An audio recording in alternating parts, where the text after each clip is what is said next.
Chapter 2. The Roots of Our Malady. The first step in overcoming problems is to understand their causes. What has been happening in our Western world that individuals and nations should be buffeted about by so much confusion and bewilderment? Let us first ask, with a brief glance into our historical background, what basic changes are occurring which make this an age of anxiety and emptiness? The loss of the center of values in our society. The central fact is that we live at one of those points in history when one way of living is in its death throes and another is being born. That is to say, the values and goals of Western society are in a state of transition. What, specifically, are the values that we have lost? One of the two central beliefs in the modern period since the Renaissance has been in the value of individual competition. The conviction was that the more a man worked to further his own economic self-interest and to become wealthy, the more he would contribute to the material progress of the community. This famous laissez-faire theory in economics worked well for several centuries. It was true through the early and growing stages of modern industrialism and capitalism that for you or me to strive to become rich by increasing our trade or building a bigger factory would eventually mean the production of more material goods for the community. The pursuit of competitive enterprise was a magnificent and courageous idea in its heyday. But in the 19th and 20th centuries, considerable changes occurred. In our present day of giant business and monopoly capitalism, how many people can become successful as individual competitors? There are very few groups left who, like doctors and psychotherapists and some farmers, still have the luxury of being their own economic bosses, and even they are subject to the rise and fall of prices and the fluctuating market like everyone else. The vast majority of working men and capitalists alike, professional people or businessmen, must fit into broad groups such as labor unions or big industries or university systems, or they would not survive economically at all. We have been taught to strive to get ahead of the next man, but actually today one's success depends much more on how well one learns to work with one's fellow workers. I have just read that even the individual crook cannot make out very well on his own these days. He has to join a racket. We do not mean that something is wrong with individual effort and initiative as such. Indeed, the chief argument of this book is that the unique powers and initiative of each individual must be rediscovered and used as a basis for work which contributes to the good of the community, rather than melted down in the collectivist pot of conformity. But we do mean that in the 20th century, when scientific and other advances have made us much more closely interdependent in our nation as well as in our world, individualism must become a different thing from each man for himself and the devil take the hindmost. If you or I had a farm to carve out of the frontier forest 2 centuries ago, or possessed a little capital with which to start a new business last century, the philosophy of each man for himself would have brought out the best in us and resulted in the best for the community. But how does such competitive individualism work in a day when even corporation wives are screened to fit the pattern? The individual striving for his own gain, in fine, without an equal emphasis on social welfare, no longer automatically brings good to the community. Furthermore, this type of individual competitiveness, in which for you to fail in a deal is as good as for me to succeed, since it pushes me ahead in the scramble up the ladder, raises many psychological problems. It makes every man the potential enemy of his neighbor. It generates much interpersonal hostility and resentment, and increases greatly our anxiety and isolation from each other. As this hostility has come closer to the surface in recent decades, we have tried to cover it up by various devices, by becoming joiners of all sorts of service organizations, from Rotary to optimist clubs in the 1920s and 30s, by being good fellows, well liked by all, and so on. but the conflicts sooner or later burst forth into the open. This is pictured beautifully and tragically in Willy Loman, the chief character in Arthur Miller's Death of a Salesman. Willy had been taught, and in turn taught his sons, that to get ahead of the next fellow and to get rich were the goals, and this required initiative. When the boys steal balls and lumber, Willy, though he pays lip service to the idea that he should rebuke them, is pleased that they are fearless characters, and remarks that the coach will probably congratulate them on their initiative. His friend reminds him that the jails are full of fearless characters, but Willy rejoins, the stock exchange is too. Willy tries to cover up his competitiveness, like most men of 2 or 3 decades ago, by being well-liked. When as an old man he is cast into the ash can by virtue of the changing policies of his company, Willy is caught in great bewilderment and keeps repeating to himself, "But I was the best liked."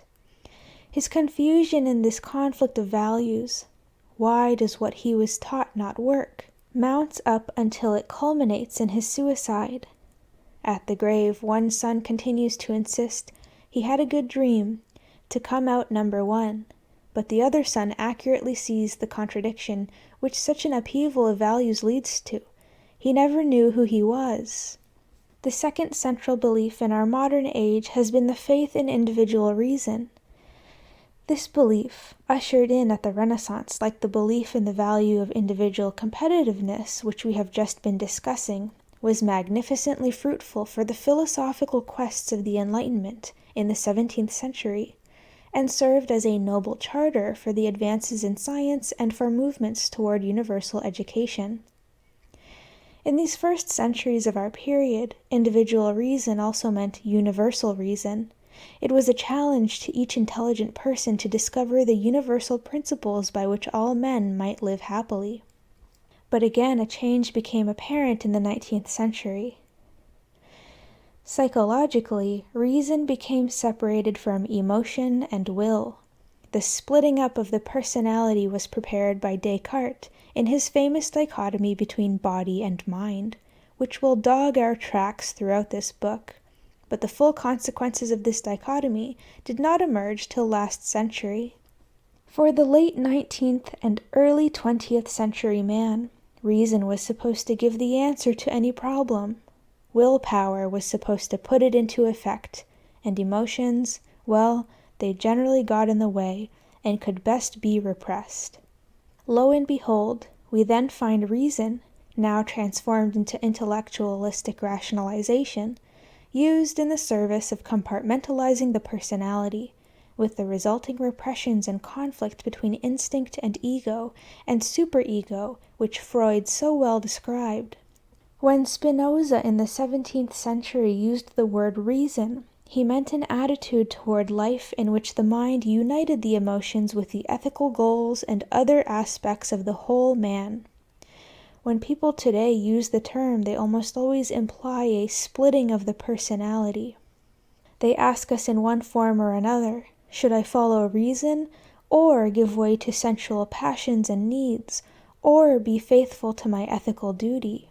The beliefs in individual competition and reason we have been discussing are the ones which in actuality have guided modern Western development, and are not necessarily the ideal values.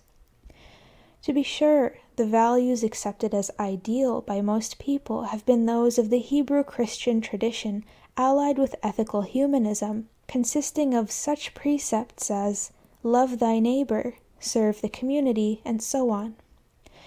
On the whole, these ideal values have been taught in schools and churches hand in hand with the emphasis on competition and individual reason.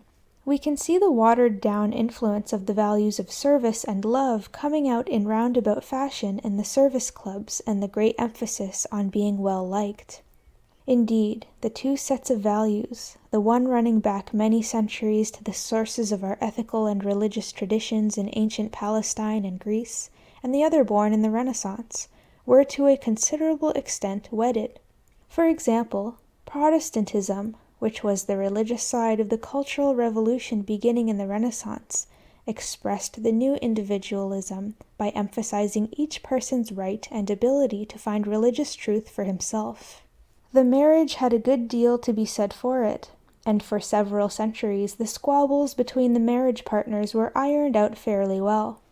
For the ideal of the brotherhood of man was to a considerable extent furthered by economic competition, the tremendous scientific gains, the new factories, and the more rapid moving of the wheels of industry increased man's material wealth and physical health immensely. And for the first time in history, our factories and our science can now produce so much that it is possible to wipe starvation and material want from the face of the earth. One could well have argued that science and competitive industry were bringing mankind ever closer to its ethical ideals of universal brotherhood.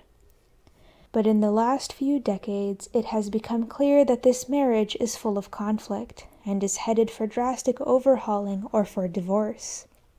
For now, the great emphasis on one person getting ahead of the other, whether it be getting higher grades in school, or more stars after one's name in Sunday school, or gaining proof of salvation by being economically successful, greatly blocks the possibilities of loving one's neighbor. And, as we shall see later, it even blocks the love between brother and sister and husband and wife in the same family. Furthermore, since our world is now made literally one world by scientific and industrial advances, our inherited emphasis on individual competitiveness is as obsolete as though each man were to deliver his own letters by his own pony express. The final eruption which showed the underlying contradictions in our society was fascist totalitarianism, in which the humanist and Hebrew Christian values, particularly the value of the person, were flouted in a mammoth upsurgence of barbarism. Some readers may be thinking that many of the above questions are stated wrongly.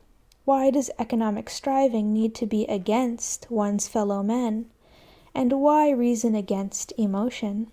True, but the characteristic of a period of change like the present is precisely that everyone does ask the wrong questions. The old goals, criteria, principles are still there in our minds and habits, but they do not fit, and hence most people are eternally frustrated by asking questions which never could lead to the right answer. Or they become lost in a potpourri of contradictory answers. Reason operates while one goes to class, emotion when one visits one's lover, willpower when one studies for an exam, and religious duty at funerals and on Easter Sunday. This compartmentalization of values and goals leads very quickly to an undermining of the unity of the personality, and the person, in pieces within as well as without, does not know which way to go. Several great men living in the last of the 19th and first of the 20th century saw the splitting up of personality which was occurring. Henrik Ibsen in literature realized what was happening, Paul Cézanne in art, and Sigmund Freud in the science of human nature. Each of these men proclaimed that we must find a new unity for our lives. Ibsen showed in his play A Doll's House that if the husband simply goes off to business, keeping his work and his family in different compartments like a good 19th century banker, and treats his wife as a doll, the house will collapse. Cézanne attacked the artificial and sentimental art of the 19th century and showed that art must deal with the honest realities of life, and that beauty has more to do with integrity than with prettiness. Freud pointed out that if people repress their emotions and try to act as if sex and anger did not exist, they end up neurotic. And he worked out a new technique for bringing out the deeper, unconscious, irrational levels in personality which had been suppressed, thus helping the person to become a thinking, feeling, willing unity. So significant was the work of Ibsen, Cézanne, and Freud that many of us used to believe that they were the prophets for our times. True, the contribution of each is probably the most important in their respective fields, but they were not in one respect the last great men of the old period rather than the first of the new, for they presupposed the values and goals of the past 3 centuries, Important and enduring as their new techniques were, they coded on the goals of their time. They lived before the age of emptiness. It seems now, unfortunately, that the true prophets for the middle 20th century were Soren Kierkegaard, Friedrich Nietzsche, and Franz Kafka. I say unfortunately because that means our task is that much more difficult. Each one of these men foresaw the destruction of values which would occur in our time, the loneliness, emptiness, and anxiety which would engulf us in the 20th century. Each saw that we cannot ride on the goals of the past. We shall quote these three frequently in this book, not because they are intrinsically the wisest men in history, but because each foresaw with great power and insight the particular dilemmas which almost every intelligent person faces now. Friedrich Nietzsche, for example, proclaimed that science in the late 19th century was becoming a factory, and he feared that man's great advances in techniques without a parallel advance in ethics and self-understanding would lead to nihilism. Uttering prophetic warnings about what would happen in the 20th century, he wrote a parable about the death of God. It is a haunting story of a madman who runs into the village square shouting, "Where is God?" The people around did not believe in God. They laughed and said perhaps God had gone on a voyage or emigrated. The madman then shouted, "Whither is God?" Quote, "I shall tell you, we have killed him, you and I. Yet how have we done this? Who gave us the sponge to wipe away the whole horizon? What did we do when we unchained this earth from its sun? Whither do we move now? Away from all suns. Do we not fall incessantly, backwards, sideward, forward, in all directions? Is there yet any up and down? Do we not err as though an infinite knot? Do we not feel the breath of empty space? Has it not become colder? Is not night and more night coming on all the while? God is dead, God remains dead, and we have killed him." Here the madman became silent and looked again at his listeners. They too remained silent and looked at him. "I come too early," he said then. "This tremendous event is still on its way." End quote. Nietzsche is not calling for a return to the conventional belief in God, but he is pointing out what happens when a society loses its center of values. That his prophecy came true is shown in the waves of massacres, pogroms, and tyranny in the middle 20th century. The tremendous event was on its way. A frightful night of barbarism did descend on us when the humanistic and Hebrew Christian values of our period were so flouted. The way out, says Nietzsche, is a finding of a center of values anew, what he terms revaluation or transvaluation of all values. Revaluation of all values, he proclaims, that is my formula for an act of ultimate self-examination by mankind. The upshot is that the values and goals which provided a unifying center for previous centuries in the modern period no longer are cogent. We have not yet found the new center which will enable us to choose our goals constructively, and thus to overcome the painful bewilderment and anxiety of not knowing which way to move. The loss of the sense of self.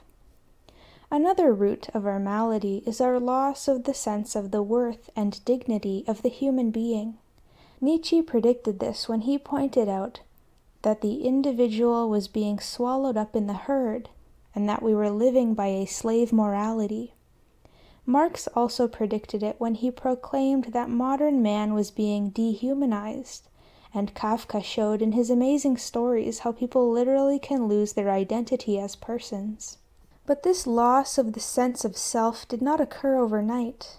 Those of us who lived in the 1920s can recall the evidences of the growing tendency to think of the self in superficial and oversimplified terms. In those days, self-expression was supposed to be simply doing whatever popped into one's head, as though the self were synonymous with any random impulse, and as though one's decisions were to be made on the basis of a whim, which might be a product of indigestion from a hurried lunch just as often as of one's philosophy of life. To be yourself was then an excuse for relaxing into the lowest common denominator of inclination. To know oneself wasn't thought to be especially difficult, and the problems of personality could be solved relatively easily by better adjustment. These views were furthered by oversimplified psychology like John B. Watson's brand of behaviorism. We were then congratulating ourselves that the child could be conditioned out of fear, superstition, and other problems by techniques not essentially different from the way the dog's saliva is conditioned to flow every time the dinner gong rings.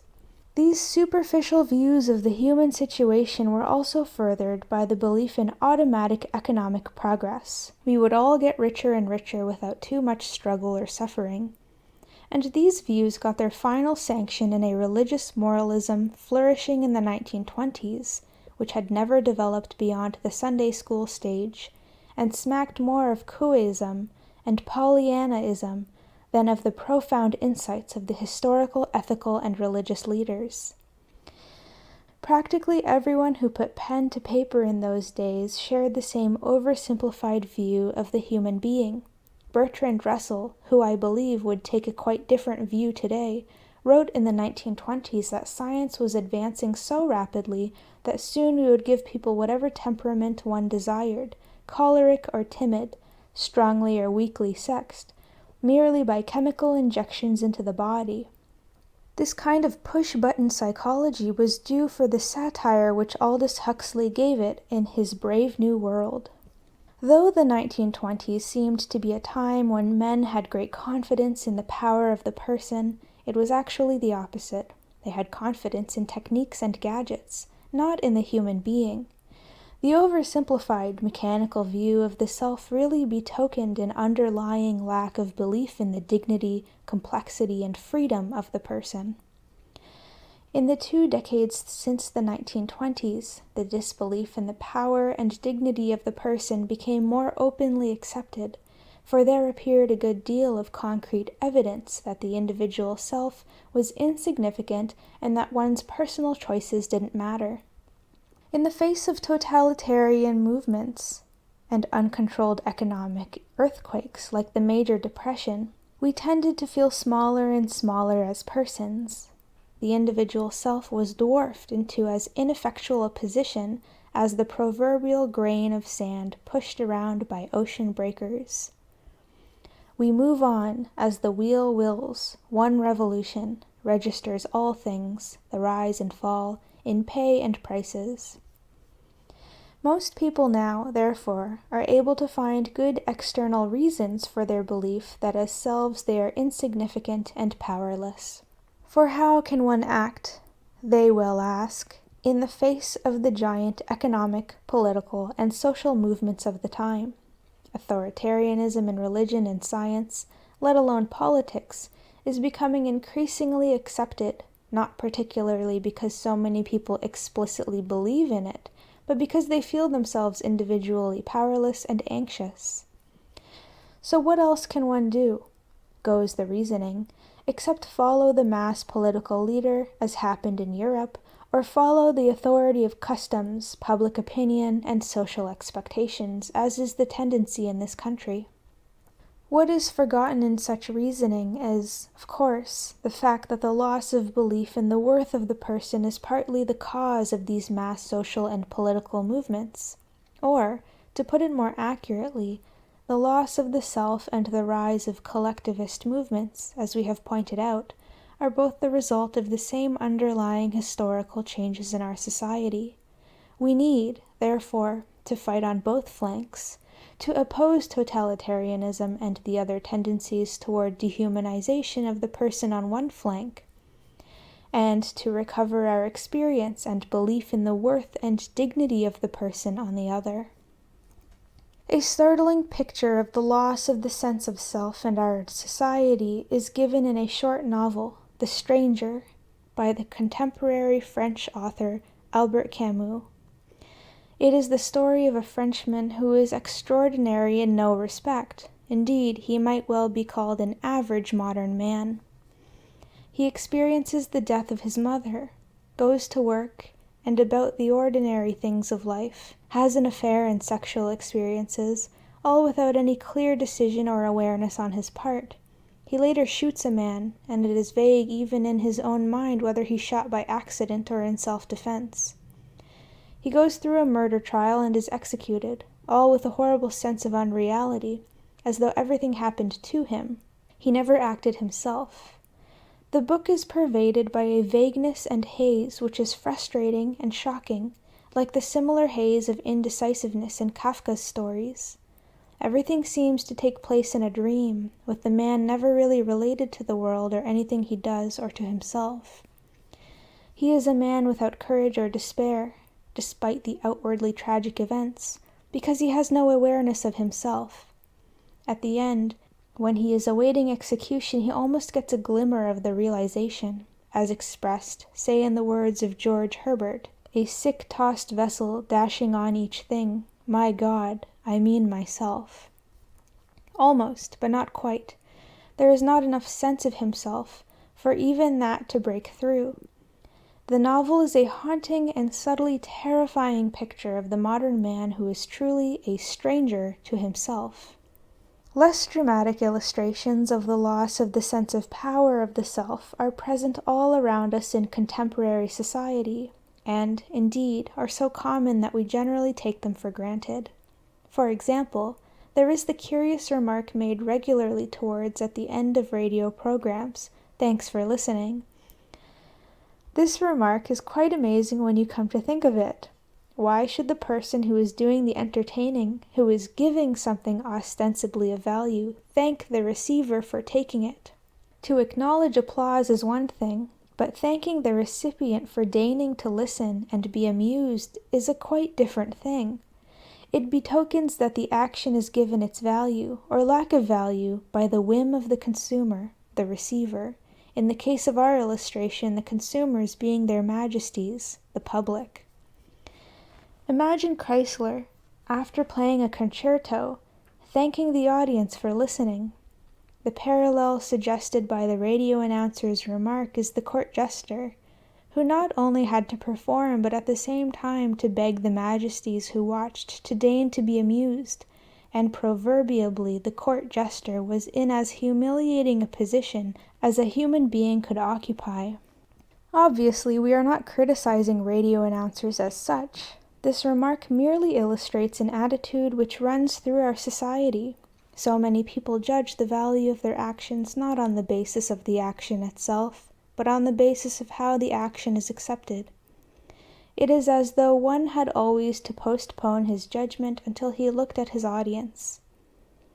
The person who is passive, to whom or for whom the act is done, has the power to make the act effective or ineffective, rather than the one who is doing it.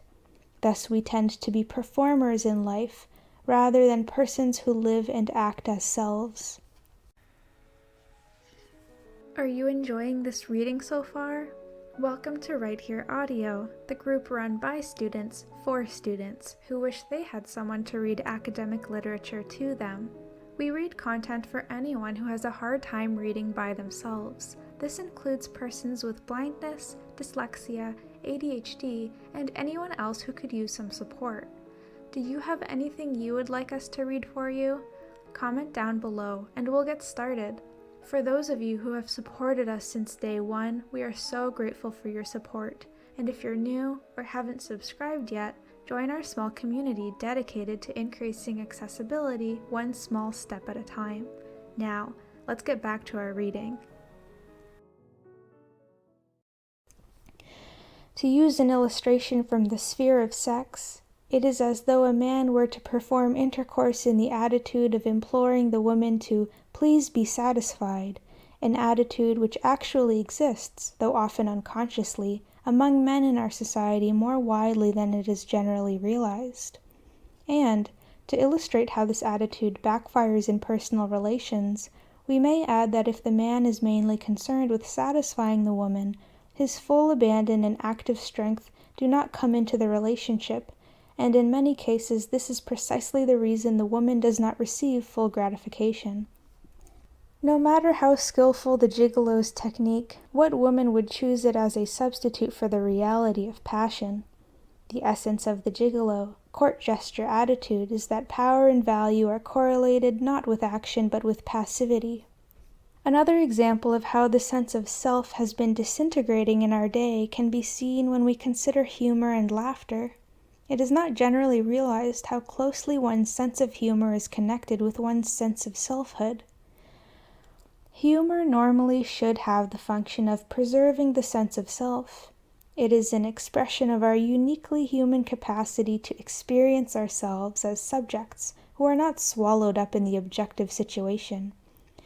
It is the healthy way of feeling a distance between oneself and the problem, a way of standing off and looking at one's problem with perspective. One cannot laugh when in an anxiety panic, for then one is swallowed up. One has lost the distinction between himself as subject and the objective world around him. So long as one can laugh, furthermore, he is not completely under the domination of anxiety or fear.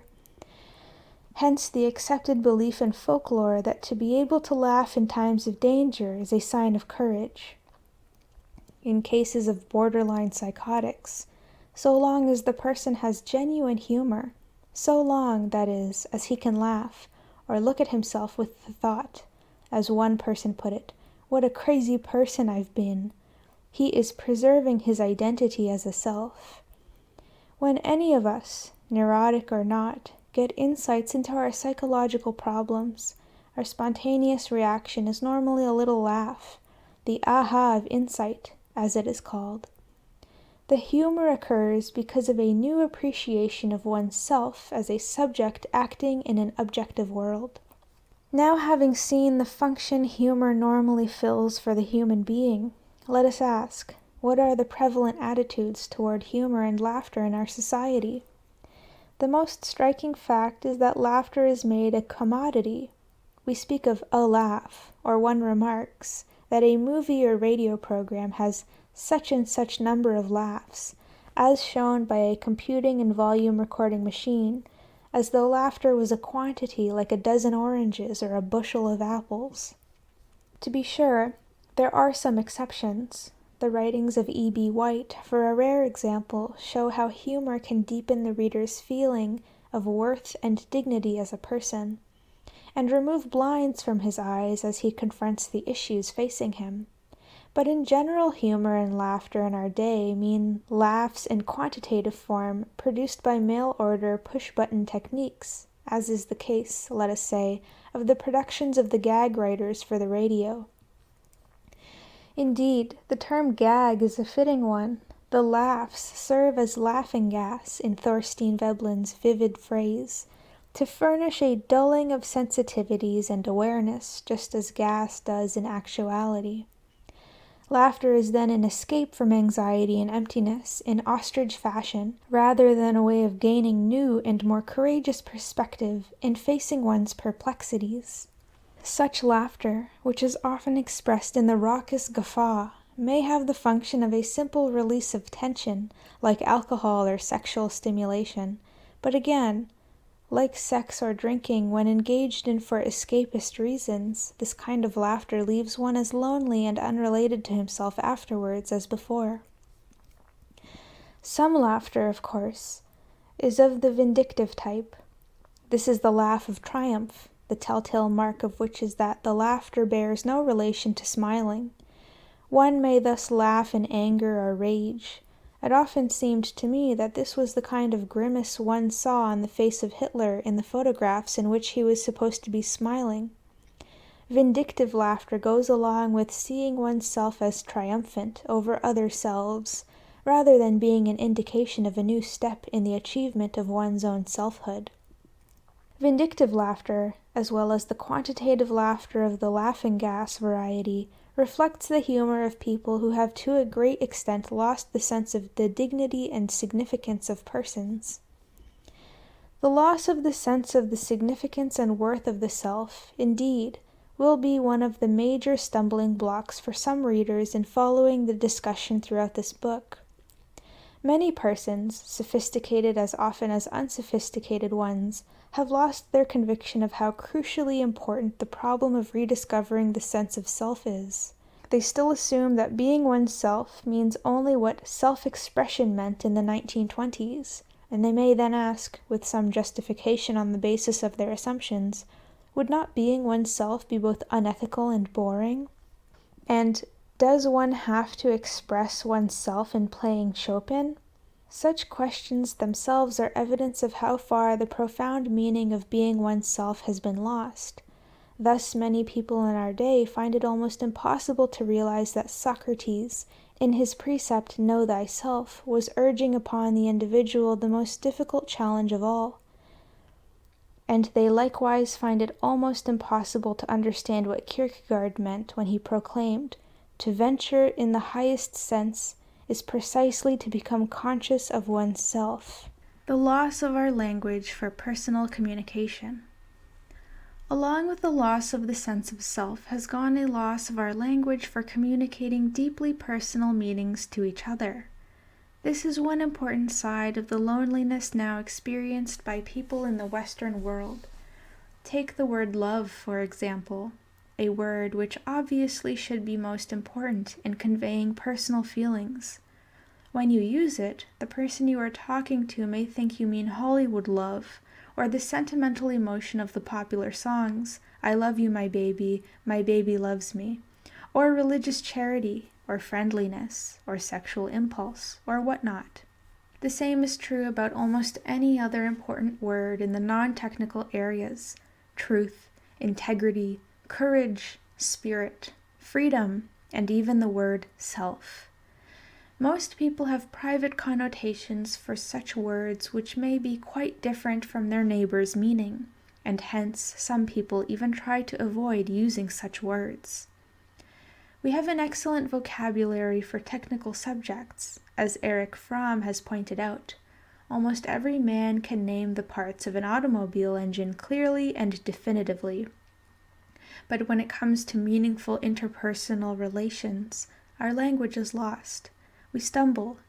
As Eliot has his hollow men phrase it, our dried voices, when we whisper together, are quiet and meaningless, as wind in dry grass, or rat's feet over broken glass in our dry cellar.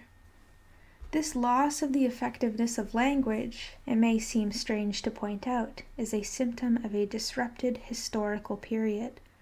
When you explore the rise and fall of historical eras, you will note how the language is powerful and compelling at certain times, like the Greek language of the 5th century BC, in which Aeschylus and Sophocles wrote their classics, or like the Elizabethan English of Shakespeare and the King James translation of the Bible. At other periods, the language is weak, vague, and uncompelling, such as when Greek culture was being disrupted and dispersed in the Hellenistic period. I believe it could be shown in researches, which obviously cannot be gone into here, that when a culture is in its historical phase of growing toward unity, its language reflects the unity in power, whereas when a culture is in the process of change, dispersal, and disintegration, the language likewise loses its power. Quote, "When I was 18, Germany was 18, said Goethe, referring not only to the fact that the ideals of his nation were then moving toward unity and power, but that the language, which was his vehicle of power as a writer, was also in that stage."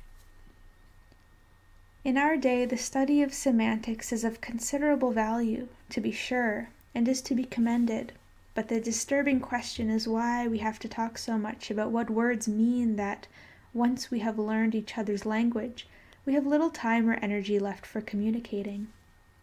There are other forms of personal communication than words. Art and music, for example.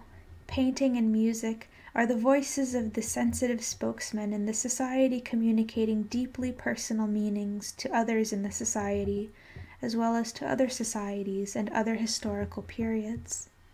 Again, we find in modern art and modern music a language which does not communicate. If most people, even intelligent ones, look at modern art without knowing the esoteric key, they can understand practically nothing. They are greeted by every kind of style: impressionism, expressionism, cubism, abstractionism, representationalism, non-objective painting, until Mondrian gives his message only in squares and rectangles, and Jackson Pollock, in a kind of reductio ad absurdum, spatters paint in almost accidental forms on large boards and entitles the work simply the date on which it was completed.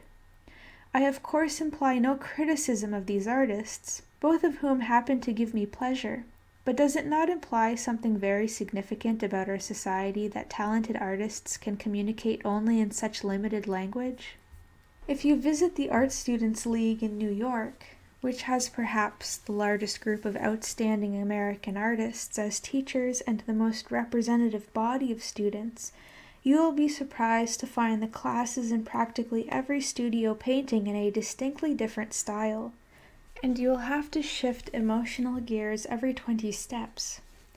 In the Renaissance, a common man could look at the paintings of Raphael or Leonardo da Vinci or Michelangelo and feel that the picture was telling him something which he could understand about life in general, and his own inner life in particular.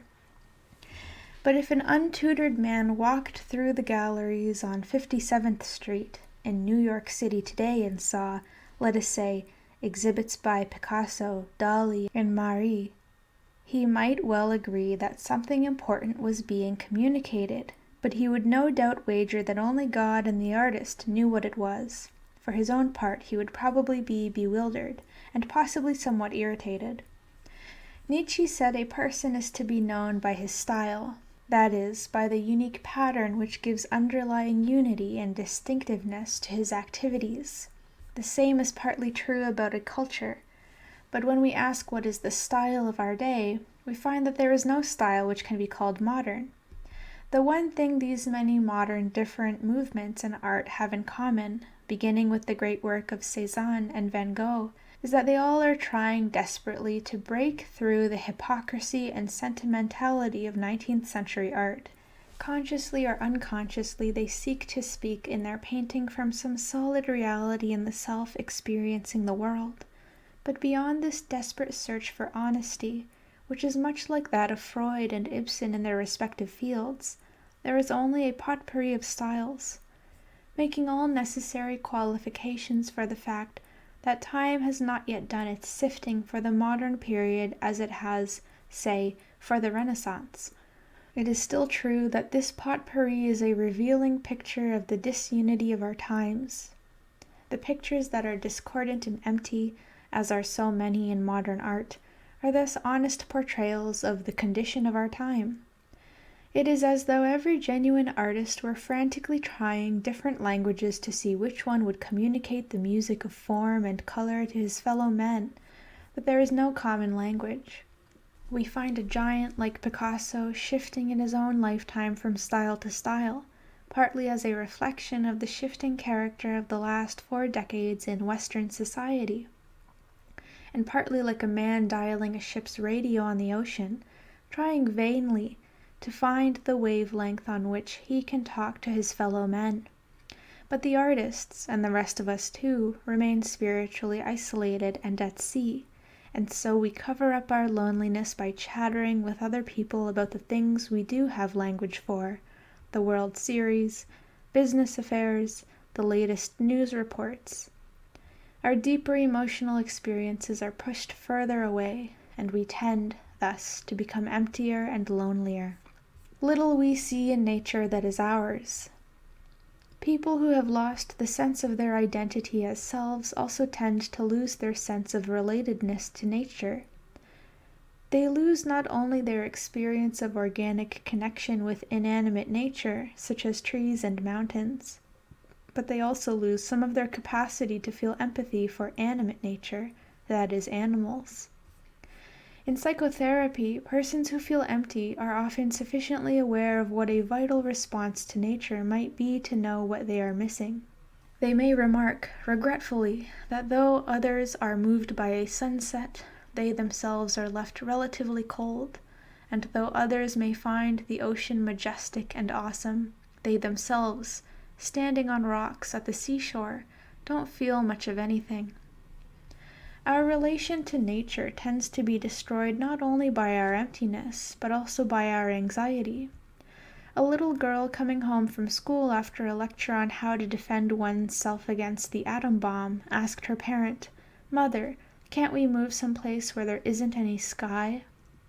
Fortunately, this child's terrifying but revealing question is an allegory more than an illustration, but it well symbolizes how anxiety makes us withdraw from nature. Modern man, so afraid of the bombs he has built, must cower from the sky and hide in caves, must cower from the sky which is classically the symbol of vastness, imagination, and release.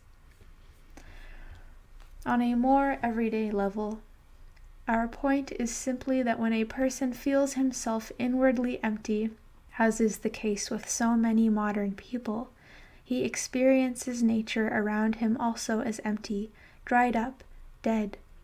The two experiences of emptiness are two sides of the same state of impoverished relation to life. We can see more clearly what it means to lose one's feeling for nature if we glance back to note how the sense of relationship to nature flourished in the modern period, and then died down. One of the chief characteristics of the Renaissance in Europe was an upsurging of enthusiasm for nature in all its forms, whether in the form of animals or of trees, or in the inanimate form of stars and colors in the sky. One can see this new feeling coming beautifully to life in the paintings of Giotto in the early Renaissance.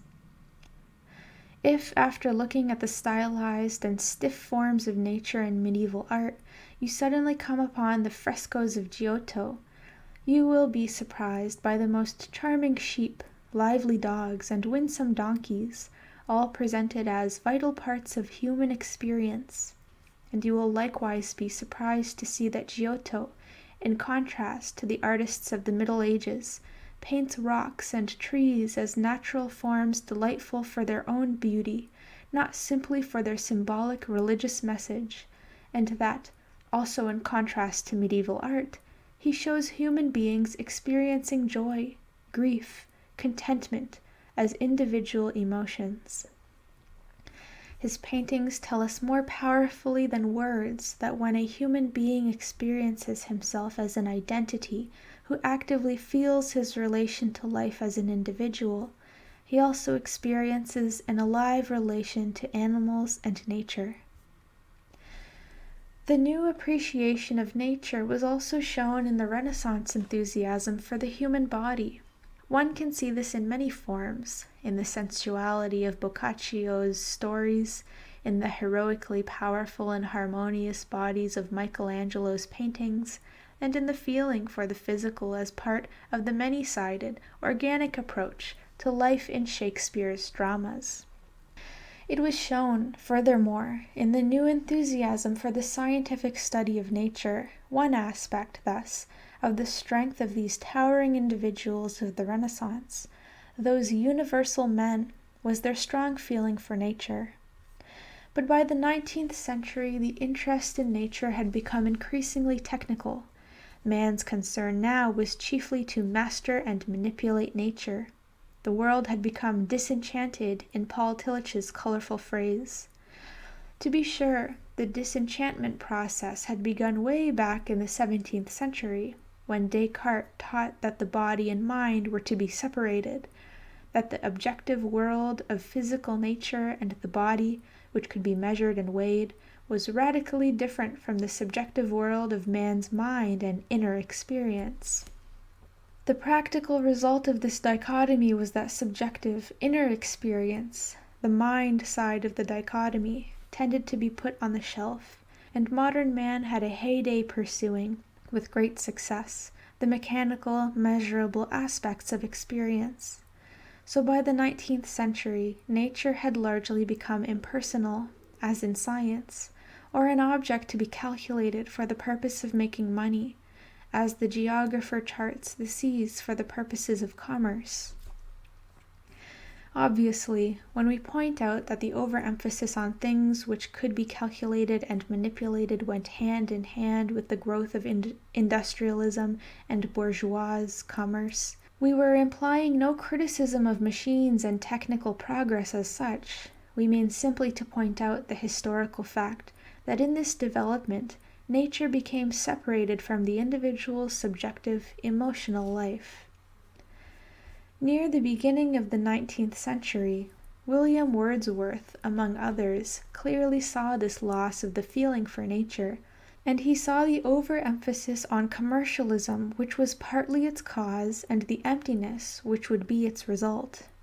He described what was occurring in his familiar sonnet: "The world is too much with us, late and soon, getting and spending, we lay waste our powers, little we see in nature that is ours. We have given our hearts away, a sordid boon, this sea that bears her bosom to the moon, the winds that will be howling at all hours, and are upgathered now like sleeping flowers. For this, for everything, we are out of tune.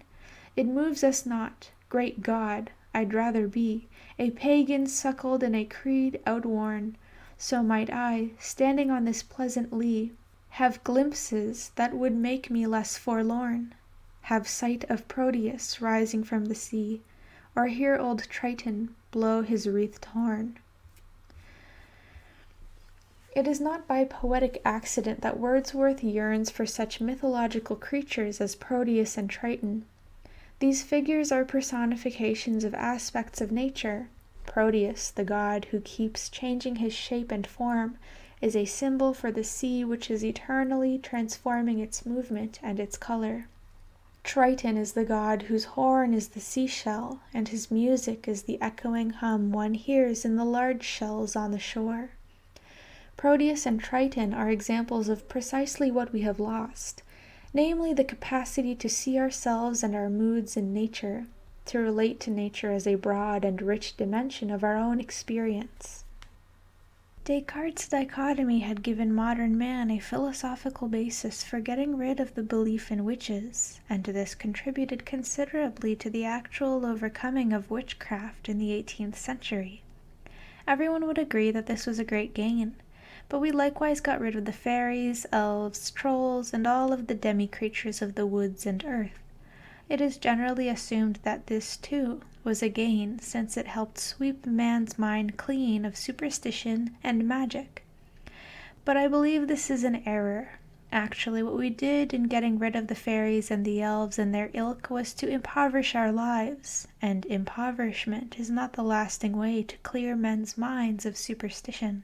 There is a sound truth in the old parable of the man who swept the evil spirit out of his house, but the spirit, noticing that the house stood clean and vacant, returned bringing 7 more evil spirits with him, and the second state of the man was worse than the first. For it is the empty and vacant people who seize on the new and more destructive forms of our latter-day superstitions, such as beliefs in the totalitarian mythologies, engrams, miracles like the day the sun stood still, and so on. Our world has become disenchanted, and it leaves us not only out of tune with nature, but with ourselves as well. As human beings, we have our roots in nature, not simply because of the fact that the chemistry of our bodies is of essentially the same elements as the air or dirt or grass. In a multitude of other ways we participate in nature.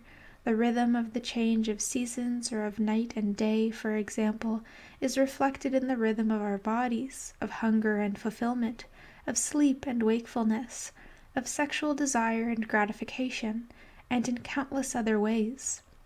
Proteus can be a personification of the changes in the sea because he symbolizes what we and the sea share: changing moods, variety, capriciousness, and adaptability.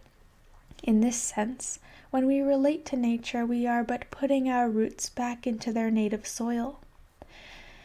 But in other respect, man is very different from the rest of nature. He possesses consciousness of himself. His sense of personal identity distinguishes him from the rest of the living or non-living things, and nature cares not a fig for man's personal identity. That crucial point in our relatedness to nature brings into the center of the picture the basic theme of this book: man's need for awareness of himself. One must be able to affirm his person despite the impersonality of nature, and to fill the silences of nature with his own inner aliveness. It takes a strong self, that is, a strong sense of personal identity, to relate fully to nature without being swallowed up, for really to feel the silence and the inorganic character of nature carries a considerable threat. If one stands on a rocky promontory, for example, and looks at the sea in his tremendous rising and falling of swells, and if one is fully and realistically aware that the sea never has a tear for others' woes nor cares what any other thinks, that one's life could be swallowed up with scarcely an infinitesimal difference being made to the tremendous, ongoing chemical movement of creation, one is threatened. Or if one gives himself to the feeling of the distance of the far mountain peaks, permits himself to empathize with their heights and depths, and if one is aware at the same moment that the mountain never was the friend of one, nor promised what it could not give, and that one could be dashed to pieces on the stone floor at the foot of the peak without his extinction as a person making the slightest difference to the walls of granite, one is afraid. This is the profound threat of nothingness or non-being, which one experiences when he fully confronts his relation with inorganic being. And to remind oneself, "Dust thou art, to dust returnest," is hollow comfort indeed. Such experiences in relating to nature have too much anxiety for most people. They flee from the threat by shutting off their imagination, by turning their thoughts to the practical and humdrum details of what to have for lunch. Or they protect themselves from the full error of the threat of non-being by making the sea a person who wouldn't hurt them, or by taking refuge in some belief in individual providence and telling themselves, "He shall give his angels charge concerning thee, lest at any time thou dash thy foot against a stone." But to flee from one's anxiety, or to rationalize one's way out of it, only makes one weaker in the long term. It requires, we have said, a strong sense of self and a good deal of courage to relate to nature creatively. But to affirm one's own identity over against the inorganic being of nature in turn produces greater strength of self. At this point, however, we are getting ahead of our story. How such strength is developed belongs to the discussion in later chapters. We wish here only to emphasize that the loss of the relation to nature goes hand in hand with the loss of the sense of one's own self. Little we see in nature that is ours, as a description of many modern people, is a mark of the weakened and impoverished person.